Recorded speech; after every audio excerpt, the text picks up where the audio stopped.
Senhores, bom dia, boa tarde, boa noite. Dando continuação agora no segundo bloco.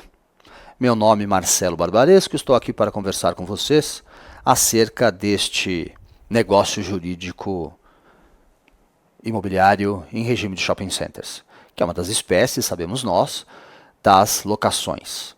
Mas nada impediria explorar este negócio e sob a ótica do seu ocupante através de qualquer outro regime jurídico aplicável, tanto que, costumeiramente, de maneira coligada, se estabelecem, ou melhor, são estabelecidos contratos parelhos, contratos que fazem conversar com os contratos de locação, notadamente, e a depender da operação que se desenvolve num determinado empreendimento imobiliário, os contratos de comodato, para aquelas áreas de cadeiras que vocês, por vezes, ao frequentar um determinado shopping center, enxergam no café, e aquelas áreas que ficam fora da ambiência do café.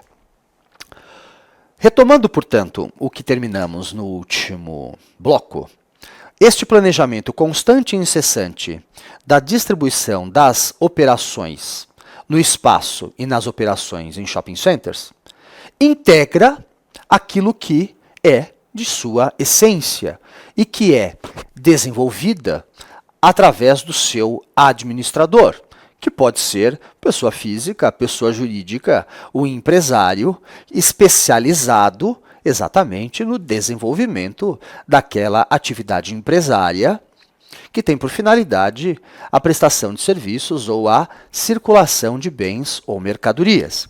E esta ambiência se faz experimentar e, normativamente falando, através da interpretação do artigo 54 da Lei 8.245 de 91, que nada mais é do que a Lei de Locações, e que estabelece que, nas relações entre lojistas e empreendedores de shopping centers, prevalecerão as condições livremente pactuadas nos contratos de locação respectivos e as disposições procedimentais previstas na presente lei.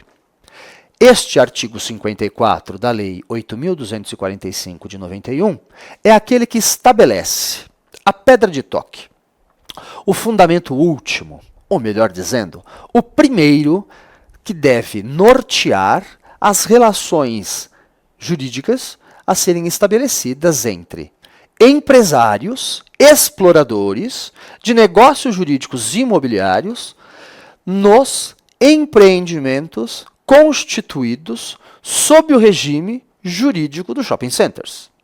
Se sabemos nós que shopping center, enquanto elemento da sua essência, que o faz distinguir entre todos os demais, é uma administração única centralizada, a liberdade de contratar é aquilo que estabelece a sua segregação entre a alocação tradicional e a alocação não tradicional.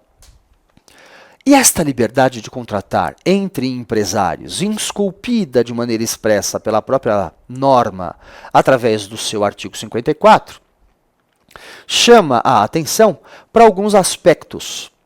O primeiro deles é, na relação jurídica entre empresários e na ambiência do negócio jurídico em shopping centers, os contratos que se celebram seriam contratos de adesão? Seriam contratos padronizados? Qual a natureza jurídica destes instrumentos? O que os faz distinguir de um e de outro? Para respondermos a essas questões, senhores, não podemos deixar de abordar o que vem a ser considerado uma relação paritária, nos termos da lei, nos termos dos nossos princípios. Uma relação paritária seria aquela que se estabelece entre iguais, sob o mais amplo aspecto, inclusive aquele do poder do econômico? Ou seria uma relação paritária aquela que se estabelece entre iguais, de forma tal que cada parte tenha acesso às informações e possa, com base nelas, decidir acerca do desempenho, do desenvolvimento de sua atividade empresária? Na primeira circunstância do conceito, para aqueles que assim adotam, estaria um contrato a ser classificado como paritário na medida em que os poderes, as forças, sejam semelhantes. No segundo conceito, o seu elemento central fulcral reside no fato de que as informações venham a estar disponíveis e, ao estarem disponíveis, ao serem acessíveis por todo e por todos, seria uma relação paritária. Me parece que o conceito mais adequado vis-à-vis o que estabelece o artigo 54 da Lei 8.245 é aquele que estabelece, que frisa, que há uma ampla liberdade de contratar entre as partes.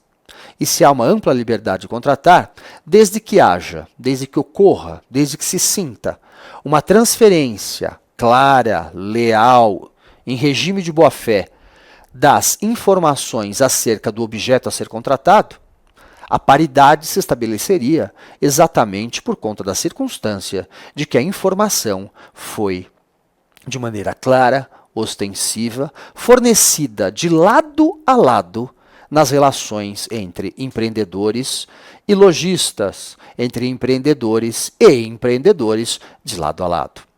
E não que se exerça como elemento fulcral e segregador das operações o poderio econômico, o poder do econômico. Pois imaginem os senhores as grandes cadeias de lojas internacionais negociando com um determinado operador nacional de um determinado empreendimento em shopping centers. A força estaria invertida, não?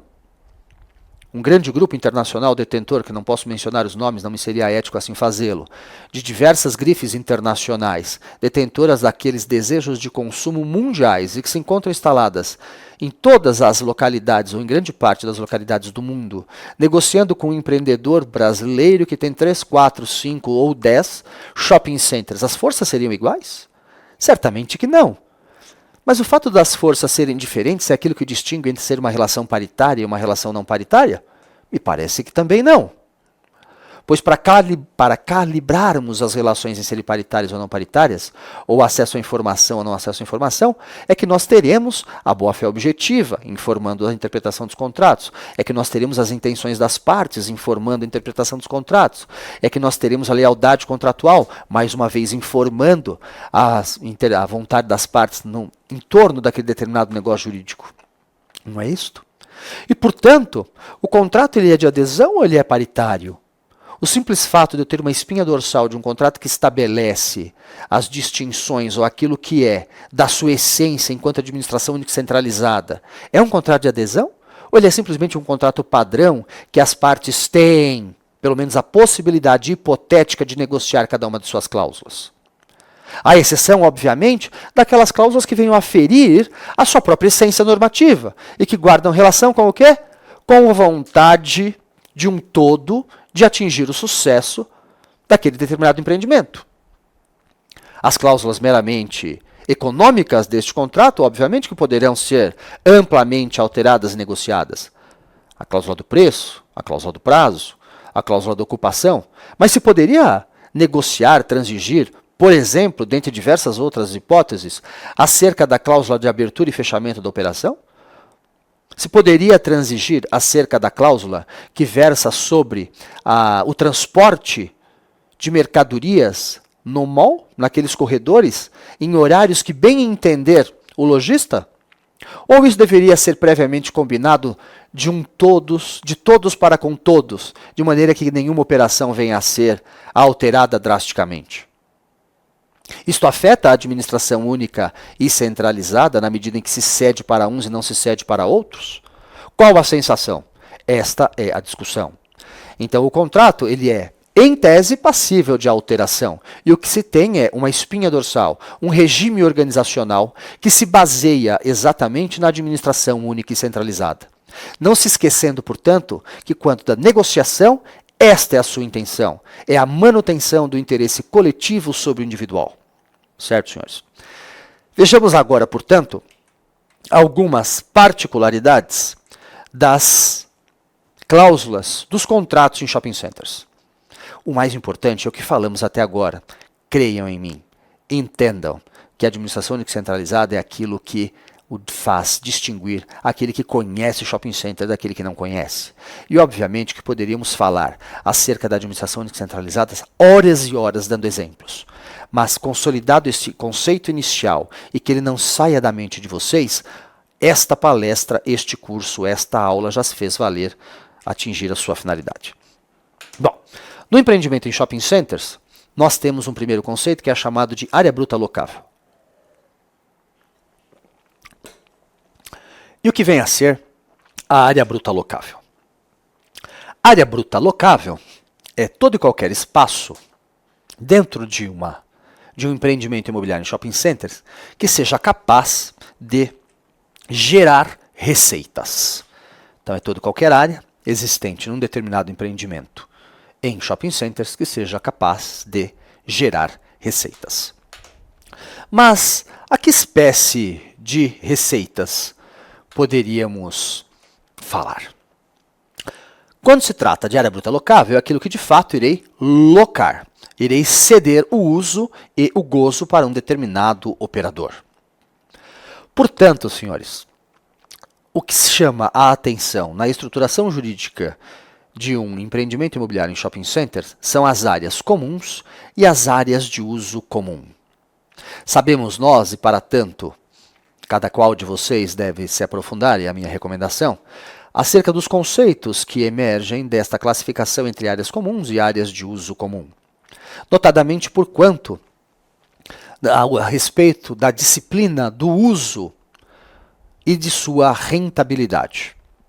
Quando os senhores estão caminhando por um empreendimento em shopping centers e param na frente de um determinado elevador ou numa escada rolante e percebem que aquela escada rolante ou aquele elevador que tem na sua frente, uma adesivagem, está anunciando um espetáculo ou está anunciando a venda de um determinado produto ou de um serviço? Seria aquela, a primeira pergunta, uma receita a ser distribuída a quem? A quem pertenceria aquela receita da adesivagem do elevador? Ou da adesivagem da escada rolante? Ou quando os senhores, ao frequentarem os estacionamentos, verificam que no próprio ticket do estacionamento, quando eles ainda existem, hoje em dia, consta, utilize o cartão de crédito X. Ou, espetáculo logo em breve. Ou na própria cancela do estacionamento estão lhe dando um flyer acerca de uma determinada operação, uma determinada publicidade, um determinado informe publicitário. A quem pertenceria aquela receita? A quem? Né? A quem? Esta é a discussão quando se aborda os negócios jurídicos em shopping centers, área bruta locável e área passível de geração de receitas. Mas, se eu estiver negociando algo para um determinado ocupante, eu não estou exercendo o papel de advogado do empreendedor, mas passo a exercer o papel do advogado do empreendedor ocupante. Se eu vou exercer o papel do empreendedor ocupante, o que me preocupa? A depender da minha situação, desta peça no tabuleiro de xadrez, eu irei me preocupar com a garantia de um mínimo de lojas em operação. Eu irei me preocupar com a garantia de que um determinado ocupante, ou seja, um outro empreendedor, venha a se instalar naquele determinado empreendimento em shopping centers. Ou seja, me interessaria locar uma loja, locar um espaço, exercer a minha atividade, ou então adesivar um determinado elevador ou uma escada rolante ou distribuir algum material publicitário numa determinada época do ano, sem que um mínimo de lojas, um mínimo de operação, um mínimo de área bruta locável esteja ocupada? Me interessaria me instalar no empreendimento em regime de shopping centers se aquela determinada grife que a todos atrai e chamada de âncora, podendo ser chamada de âncora, na medida que o conceito de âncora vai distinguir de negócio jurídico imobiliário para negócio jurídico imobiliário, sem que ela lá esteja, se não estivesse aquela grande loja de departamentos e que vende as suas coisas nas araras, né? Se ela não estiver naquele determinado empreendimento em shopping center, tenho eu interesse em dele fazer parte? Se não existir naquele shopping center aquele cinema que se prometeu, tenho eu interesse em dele fazer parte? Enfim, senhores, A grande preocupação no que tange a ABL sob a ótica dos ocupantes, dos empreendedores locatários, mantém relação com a preservação do quê? Do mínimo em operação. E caso este mínimo em operação, ou se não em operação, não venha a ser instalado, pois uma discussão que se tem é se uma vez instalado tem a obrigação de o empreendedor imobiliário que exerce administração única e centralizada de manter aquela operação no local. E aí nós teremos uma discussão bastante alargada acerca das duas posições possíveis, uns defendendo que sim, outros defendendo que não. Mas a garantia deste mínimo de operação, ou a garantia da implantação, pelo menos que inicial, como condição para a celebração do meu contrato, deveria, a depender das circunstâncias, fazer constar, fazer-se presente nos contratos a serem celebrados, de maneira que venham a ser conferidos aos seus empreendedores ocupantes garantias jurídicas no entorno de um determinado objeto contratado pelo negociador empreendedor locatário. O próximo tema, muito comum e muito caro aos shopping centers, guarda relação com até de uns dos elementos que podem ou não integrá-lo, não é? Que é o chamado tenant mix. E o que vem a ser os tenant mix? O tenant mix nada mais é do que um conjunto e variedade de operações em funcionamento. Conjunto e variedade de operações em funcionamento que não guarda relação direta, específica, com algo pré-estabelecido, algo pré-padronizado. Pois esse tenant mix, enquanto conjunto e variedade de operações, não significa dizer que deve ter lojas de moda masculina, lojas de moda feminina, loja de sapatos masculinos, loja de sapatos femininos, loja de joias, loja de bijuterias, operações de serviços dos mais variados, desde as sapatarias, desde o cinema. Não quer dizer que precisa ter restaurantes à la carte, restaurantes a quilo, restaurantes diversos, hamburguerias, nem nada disto. Significa dizer que o tenant mix, quando se diz que o conjunto e a variedade das operações estejam em funcionamento, é aquele que vem a ser o concebido no plano de desenvolvimento estratégico daquele determinado negócio jurídico imobiliário em regime de shopping centers que fez nascer aquele determinado negócio.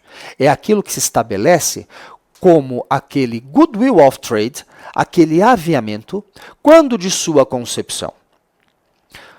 Portanto, a depender de cada empreendimento jurídico em regime de shopping centers, nós poderemos ter ou não diversas operações ou operações que a sua diversidade não guarda relação com todo e qualquer segmento de negócios do varejo, mas simplesmente negócios esses que se mantenham em regime de sinergia uns com os outros, fazendo com que aquele todo organizado tenha a capacidade de atrair o público a que ele se destina, tenha a capacidade de atrair as pessoas que desejam frequentar aquele local, por conta das suas especificidades, por conta das suas particularidades, por conta daquilo que ele se torna conhecido, tal qual um shopping de decoração, que ao se adentrar, ele se chama shopping de decoração, mas quando se avalia o seu tenant mix, as suas operações, ele se assemelha a um shopping de varejo,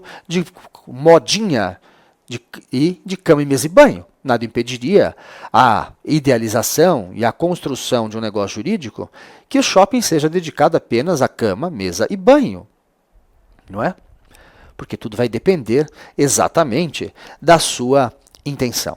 E exatamente esse tenant mix, como se define? Se define através de estudos que são realizados pelo seu empreendedor imobiliário, quando de sua concepção, quando da criação daquele determinado empreendimento em regime de shopping centers.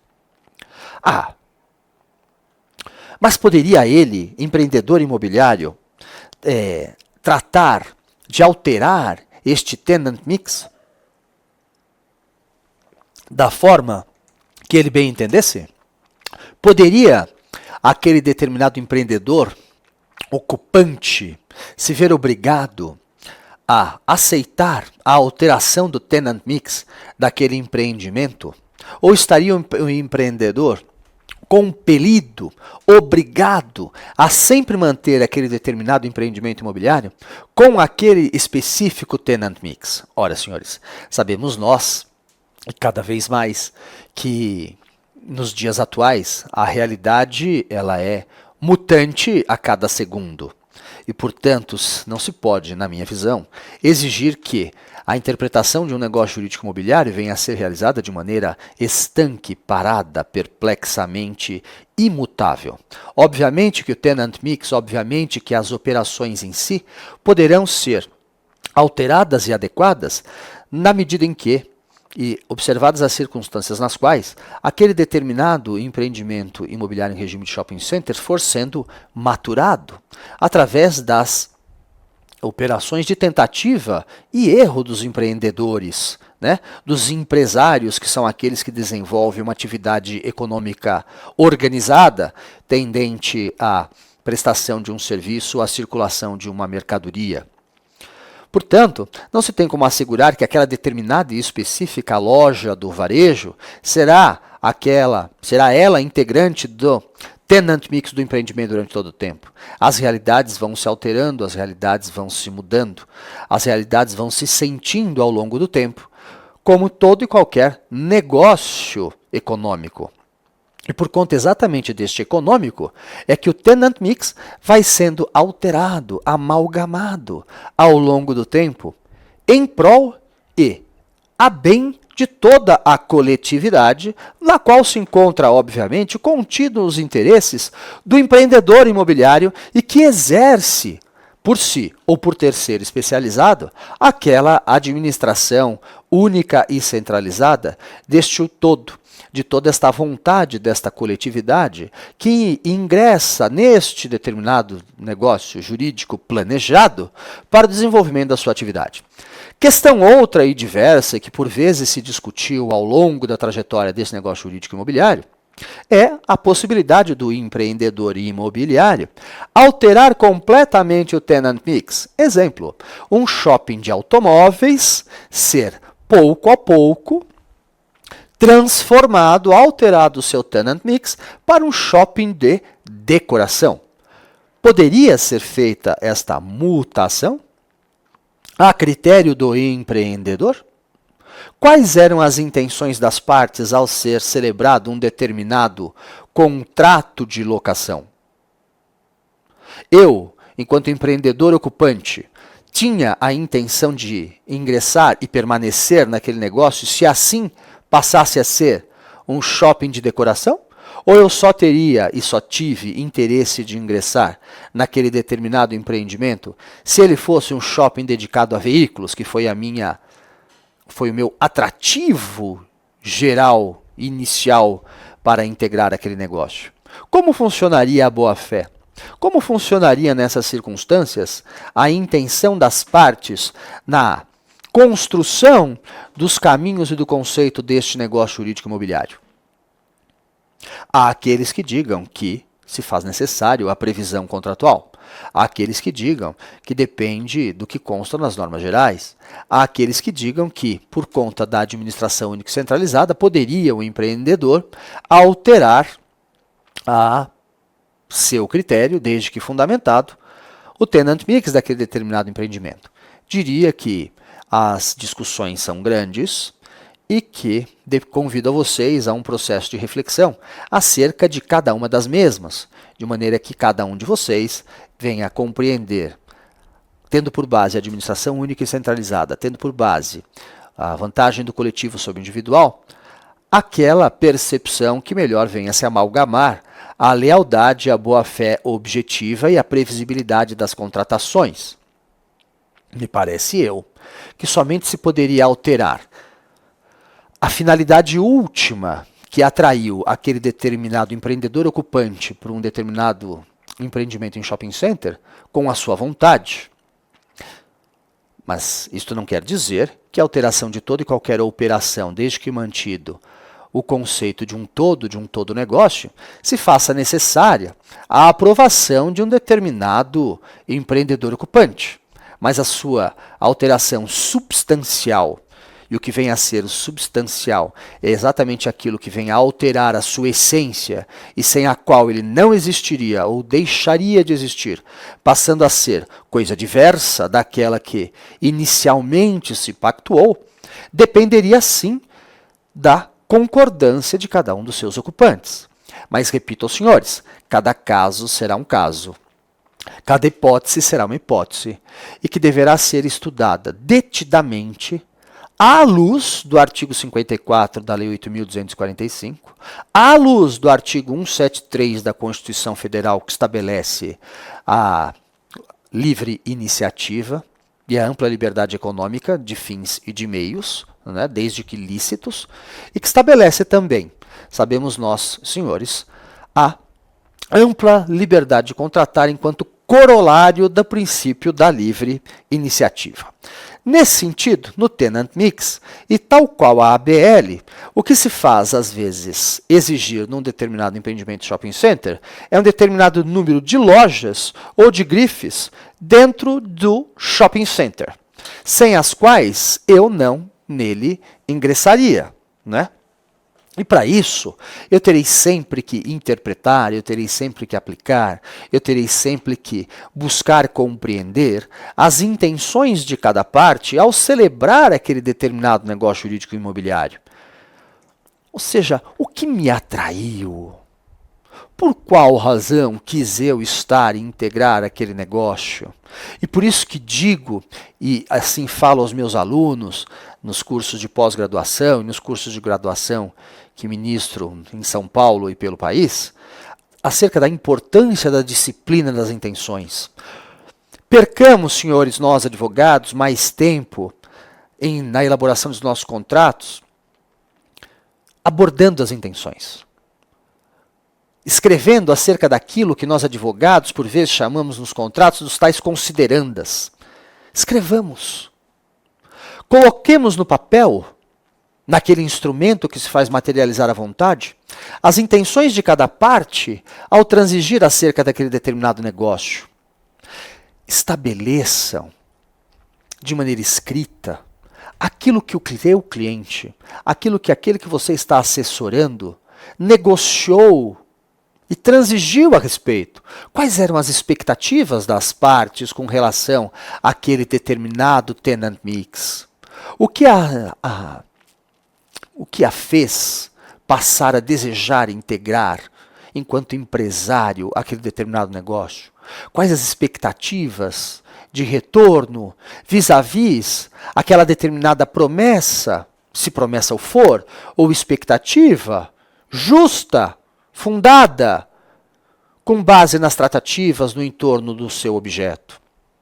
Muito importante, senhores, a disciplina das intenções, pois o próprio Código Civil estabelece que, na divergência entre o contrato e as intenções, serão aplicadas as intenções da interpretação do contrato, ou seja, as intenções consubstanciadas no contrato serão motes fundantes da interpretação de um determinado contrato na sua prática. Portanto, o tenant mix, senhores, como algo absolutamente fundamental, como algo absolutamente fundante do sucesso ou do insucesso daquele aviamento estruturado pelo empreendedor em shopping centers, demanda de cada um de nós, na negociação dos contratos em shopping centers, a máxima atenção, o máximo carinho na sua disciplina. Façam, portanto, consignar nos contratos de locação por vocês assistidos, assessorados, redigidos, o que fez com que seu cliente desejasse. E tomem como última dica, muito cuidado com aquela disposição final dos contratos, assim chamada pela professora Paula Forgione das Midnight Clauses, ou seja, as cláusulas da meia-noite, que faz com que todas as intenções não consubstanciadas no contrato venham a ser afastadas, que são aquelas cláusulas que dizem: este contrato consubstancia à vontade das partes e, portanto, tornando sem efeito todo e qualquer documento em apartado que não tenha sido efetivamente aqui traduzido. Senhores, assim terminamos este segundo bloco. Vejo os senhores no terceiro.